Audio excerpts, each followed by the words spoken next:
Hello students, welcome to our channel Kiran Singh maths Pathshala. I am your maths teacher Kiran Singh.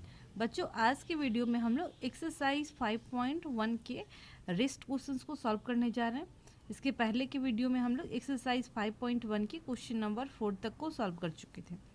अब हमारे पास question number 5 है। इसमें बोल रहा है इन क्वेश्चन 4 में जो आप सॉल्व किए थे, क्वेश्चन 4 में आपको एक बार रिपीट करके बता रही हूँ। If a point C lies between 2 points A and B such that AC equal to BC, then prove that AC equal to half AB।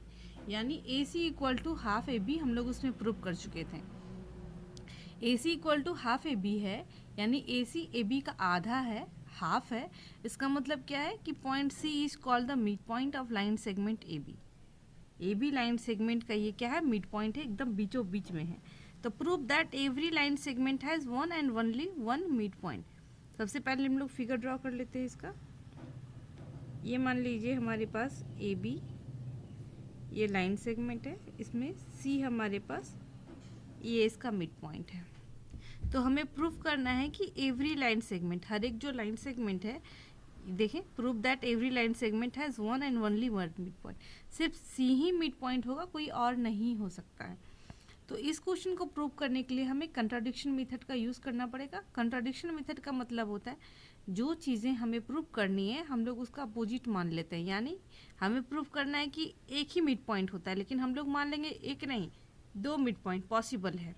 And उसके बाद दिखाएंगे कि जो हम लोग माने वो हमारा गलत है, इसका मतलब सिर्फ एक ही मिड पॉइंट होगा।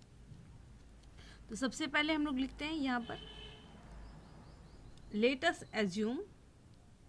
सबसे पहले लिखते हैं इफ पॉसिबल, अगर ऐसा पॉसिबल है, if possible let us assume that a line segment A B has two mid points. Two mid points हैं, सी एंड डी। ये सी था, हम लोग मान लेते हैं ये डी भी मिड पॉइंट ही है। ये हमारे पास है, मान लिए। अब पहला कंडीशन हम लोग देखते हैं, when C is the mid point. When C is the mid point of A B. अगर सी ए बी का मिड पॉइंट है तो देन हम लोग क्या लिख सकते हैं, देयरफॉर, ये देखें, A C equal to half A B होगा। हम लोग क्वेश्चन नंबर 4 में इसको प्रूव कर चुके हैं, A C equal to half A B होगा। अब इसी तरीके से देखें, when D is the mid point, अगर डी मिड पॉइंट हो जाए, mid point of A B, तो इस कंडीशन में हमारे पास क्या स्थिति बनेगी, A D equal to half A B हो जाएगा।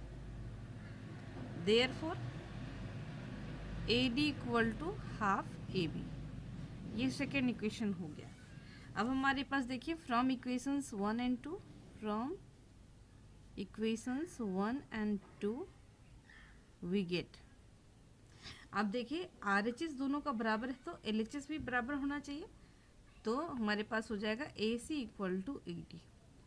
अब ये बताएं आप, ये फिगर में अब यहाँ पर देखें डायग्राम में, ये पॉसिबल है कि AC इक्वल टू AD कब होगा, जब दोनों सेम ही पॉइंट को रिप्रेजेंट करेंगे। या it means that C and D represents the same point and we can say that C and D coincides with each other। ये दोनों सेम पॉइंट को रिप्रेजेंट करें, या इसको दूसरे लैंग्वेज में बोल सकते हैं ये दोनों एक दूसरे के साथ कॉन्साइड कर जाएं। तो हम लोग यहाँ पर लिखेंगे, यहाँ पर आप देखिए, फ्रॉम इक्वेशंस 1 एंड 2 से हमारे पास हो गया, क्योंकि things which are equal to the same thing are equal to one another. तो यहाँ पर हम लोग लिख देते हैं, बाय यूक्लिड्स एग्जाम। वो मेंशन भी कर देते हैं क्या होता है, थिंग्स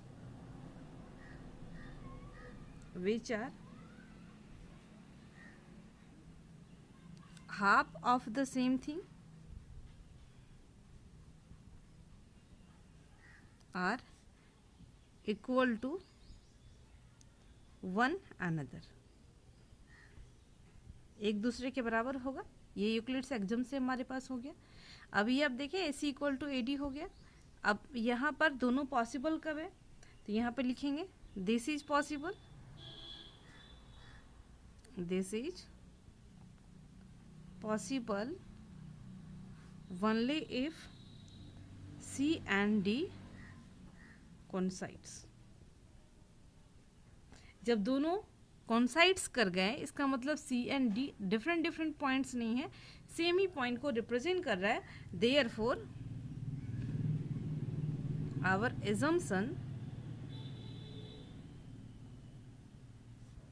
एजम्पशन जो हमारे पास था कि C एंड D दो मिड पॉइंट है, that C and D are two midpoints of AB are wrong। जो हम लोग माने थे वो हमारा गलत हो गया। Therefore हम लोग लिख सकते हैं a line segment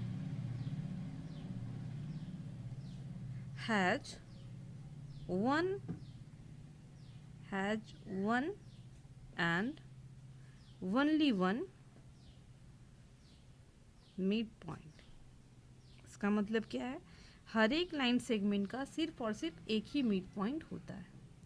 इस तरीके से आपका क्वेश्चन नंबर 5 कंप्लीट हो गया। अब हमारे पास क्वेश्चन नंबर 6 है। इसमें आप देखें हमारे पास है if AC equal to BD, AC and BD हमारे पास दोनों इक्वल्स हैं, then prove that AB equal to CD होगा। सबसे पहले हम लोग गिवन लिखेंगे। हमारे पास कौन सी चीज़ें दी हुई हैं, गिवन में हमारे पास है AC इक्वल टू BD। अब टू प्रूव हमें क्या करना है, टू प्रूव हमें करना है AB equal to CD।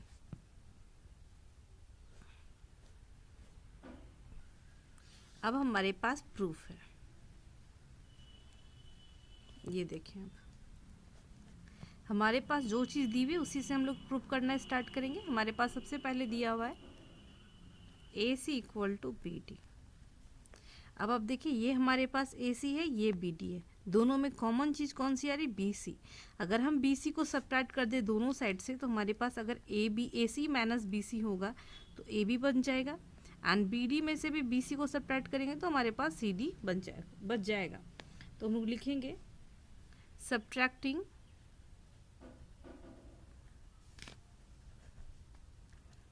BC from both sides, दोनों साइड से सब्ट्रैक्ट करेंगे, वी गेट। अब देखिए AC minus BC equal to BD minus BC। अब हम लोग यहाँ पर एग्जाम का भी यूज़ कर रहे हैं कि if equals are subtracted then remainders are equal. तो यहाँ पर लिख देते हैं if equals are subtracted then remainders are equal. Remainders हमारे पास क्या होंगे, इक्वल होंगे। अब आप देखें अगर AC में से BC को सब्ट्रैक्ट अप करते हैं तो AB बच जाएगा, एंड BD में से भी BC को सब्ट्रैक्ट करेंगे तो हमारे पास CD बच जाएगा। आपको प्रूफ भी यही करना था कि AB इक्वल टू CD। ये क्वेश्चन आपका बन गया, ये हो गया प्रूफ्ड। अब हमारे पास क्वेश्चन नंबर 7 है। इसमें बोल रहा है why is exam 5 is the least of Euclid's exam considered a universal truth. ये जो यूक्लिड्स एग्जाम नंबर 5 है उसे यूनिवर्सल ट्रूथ क्यों कहा जाता है। तो सबसे पहले आप लोग देखें कि यूक्लिड्स 5 एग्जाम है क्या। आप देखें ये आपके पास यूक्लिड्स एग्जाम है, 5 नंबर में बोल रहा है the whole is greater than the part. ये बिल्कुल सही बात है कि होल जो होगा वो उसके पार्ट से हमेशा ग्रेटर ही होता है, इसलिए इसे क्या कहा जाता है, यूनिवर्सल ट्रूथ। इसमें के रीजन में हम लोग लिखेंगे वी नो दैट, हमें पता है, we know that whole is always greater than greater than its part, हमेशा उसके पार्ट से बड़ा ही होता है। For example we can take an example, हम लोग एक एग्जाम्पल भी ले सकते हैं। लेट होल इक्वल टू ₹100, हम लोग जो होल है उसको हम लोग कितना माने, ₹100। अब हम लोग क्या करते हैं, हाफ करते हैं इसका, हाफ ऑफ 100। हाफ का मतलब आपको पता है कि 1/2 होता है, 1/2 इंटू 100, तो हमारे पास क्या हो गया 50। तो आप देख रहे हैं ये जो होल है वो ग्रेटर देन किससे है, हाफ से। अगर आप 1/4 भी करते तो आपके पास 1/4 इंटू 100, इट मीन्स आपके पास आ जाता 25 रुपीज़। तो 25 भी 100 से छोटा ही था। आप जब भी इस तरीके का कोई भी एग्जाम्पल लेना चाहें तो होल जो होगा वो हमेशा उसके पार्ट से बड़ा ही होगा, इसलिए इसे हम लोग यूनिवर्सल ट्रूथ कहते हैं। इस तरीके से आपका क्वेश्चन नंबर 7 भी कंप्लीट हो गया। इसमें मैं ये एग्जाम्पल दे रही हूँ, आप कोई भी दूसरा एग्जाम्पल भी दे सकते हैं। इस तरीके से आपका एक्सरसाइज 5.1 का सारा क्वेश्चन कंप्लीट हो गया। नेक्स्ट वीडियो में हम लोग एक्सरसाइज 5.2 को सॉल्व करेंगे। Thanks for watching.